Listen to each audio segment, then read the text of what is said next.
क्या आपको याद है वो दौर जब द बॉयज़ का हर एपिसोड हमें हैरान कर देता था भाई। लेकिन क्या अगर मैं आपसे कहूं कि जिस शो ने सुपर हिट जॉनर को इतनी धज्जियां उड़ाई है द बॉयज़ ने, आज उसी शो को लेकर मेकर खुद शो की धज्जियां उड़ा रहे हैं। आज हम बात करेंगे एरिक क्रिप्के के बारे में, जो कभी सुपर नेचुरल जैसे लेजेंडरी शो के लिए पूजे जाते थे, लेकिन अब फैंस उसे लेजी और क्या बोलते हैं आलसी बुला रहे हैं। आखिर ऐसा क्यों? एक जीनियस शो रनर रातों रात विलेन बन गया। चलिए इस द बॉयज़ के डार्क साइड का पर्दाफाश करते हैं। एरिक क्रिप्के मसीहा से विलेन तक का क्या है माजरा, आइए जानते हैं। सबसे पहले थोड़ा पीछे चलते हैं। एरिक क्रिप्के एक छोटे मोटे नाम नहीं, ये वही इंसान है जिन्होंने हमें सुपर नेचुरल के 15 सीजन दिए हैं और डीन के जोड़ी में सालों तक, सच और डीन की जोड़ी ने सालों तक हमारे दिलों पर राज किया है। जब उन्होंने द बॉयज़ शुरू किया तो लगा कि ये सुपर हीरो की दुनिया का असली सच दिखाएंगे, लेकिन सीजन 4 और 5 तक आते आते ऐसा लग रहा है कि क्रिप्के भाई साहब ने कहानी छोड़कर विवाद पर ज़्यादा ध्यान देना शुरू कर दिया है और हमारे जैसे कुछ फिल्म सिर्फ मसाले के लिए बनती है, अब द बॉयज़ भी शायद सिर्फ विवाद के तड़का रह गया है। देखा जाए तो ज़्यादातर पॉलिटिकल में फेमस है भाई साहब, और ज़्यादातर चर्च को रोस्ट किया जा रहा है और क्या बोलते हैं ज़्यादा राजनीति घुसाई जा रही है।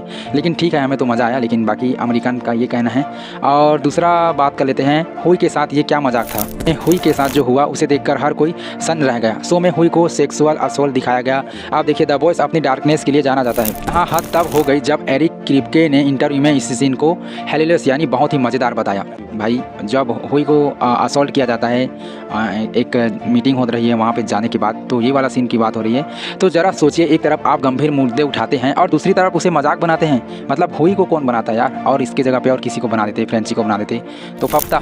ये तो वही बात हो गई कि भाई मैंने गाड़ी ठोक दी पर देखा कितना अच्छा साउंड आया।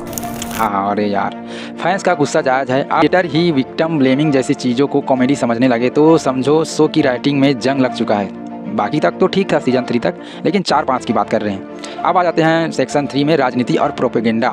दूसरा बड़ा पॉइंट है पॉलिटिकल मैसेजिंग। शुरुआत में द बॉयज़ राजनीति पर बहुत सटीक तंज कसता था, लेकिन अब ऐसा लगता है कि जैसे स्क्रिप्ट राइटर छोड़कर ट्विटर एक्स ट्रेंड की कॉपी पेस्ट किया जा रहा है। होमलैंडर को जिस तरह से डोनाल्ड ट्रंप के साथ अलाइन किया गया है, उसे बहुत से लोग उसे लेजी राइटिंग कह रहे हैं, क्योंकि जो चल रहा है वही को घुसा दे रहा है। उसको शो को थोड़ा अलग रखना चाहिए। देखिए स्टार तब अच्छा लगता है जब वो स्मार्ट हो, लेकिन ये बुरा आदमी है क्योंकि ये उस समय पॉलिटिशियन जैसा दिखता है। भाई थोड़ा सा सस्पेंस रखते। अब तो ये हाल है कि अगली बार होमलैंडर शायद मेक अमेरिका ग्रेट अगेन की टोपी पहनकर भी आ जाएं। क्या लगता है आपको? शो के मेकर्स ने फैंस को एटीट्यूड दिखाया जो कि उसे ही भारी पड़ा। एक और चीज़ जो फैंस को चुभ रही है वो है कि क्रिप्के का एटीट्यूड। जब फैंस शो को पीसिंग या कहानी के बारे में सवाल उठाएं तो क्रिप्के का जवाब काफ़ी रूखा था। उन्होंने कई मौक़ों पर फैंस को ही गलत ठहरा दिया। क्रिप्के साहब याद रखिए, ये वही फैंस है जिन्होंने सुपर नेचुरल को 15 साल तक चलाया है। अगर आप अपनी ऑडियंस की बात नहीं सुनेंगे, उसके बजाय उसे ही नीचा दिखाएंगे, तो लोग रिमोट का बटन दबाकर इसे दूर कर देगा।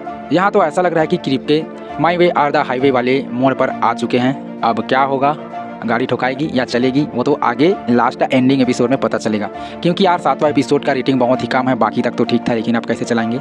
अब बात कर लेते हैं धर्म और विरोधाभास। भाई इसका मेन टॉपिक है। मैं सोच रहा हूँ कि कैसे इनको ये शूटिंग सेंसर बोर्ड वाले काट क्यों नहीं रहे हैं, ये जीजस वाले को।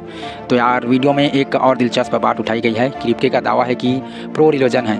अब वो लोग शो देख रहे हैं, वो जानते हैं कि शो में धर्म का मजाक किस तरह से उड़ाया जाता है। ये विरोधाभास दिखाया गया है कि शायद क्रिएटर्स को खुद नहीं पता है कि क्या मैसेज देना चाहिए, या फिर वो जानबूझकर लोगों को उकसाने के लिए या बयान और शो में चर्चा का क्या बोलते हैं माहौल बनाया जा रहा है। ऐसा नहीं दिखाते तो भी चलता, लेकिन कुछ ज़्यादा ही घुस जा रहे हैं वो लोग। और क्रिश्चियन का तो बहुत ही उसको डस्टबिन में डाल दे रहे हैं, ईसा मसीह को और भी कुछ कर रहे हैं। तो ऐसा कुछ है, शो में दिखाया गया है। मैं कोई खुद नहीं बोल रहा हूँ, आपने पता होगा, देखा होगा। तो लोगों को इतना गुस्सा दिलाओ कि लोग नफरत से ही शो देखें। क्योंकि आपका क्या सोचना है तो दोस्तों, क्या एरिक क्रिप्के सच में एक विजनरी है जो समाज का आईना दिखा रहा है, या फिर वो एक आउटडेटेड राइटर बन चुके हैं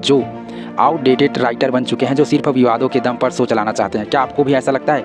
द बॉयज़ अपनी चमक खो रहा है, आपको भी पता होगा और मुझे भी पता है। मुझे कमेंट्स में ज़रूर बताइए कि क्या आप सीजन 5 के लिए एक्साइटेड हैं, या फिर आप भी हुई के साथ वाले बर्ताव में मतलब गलत समझते हैं। तो वीडियो पसंद आई तो एक बार लाइक कर देना।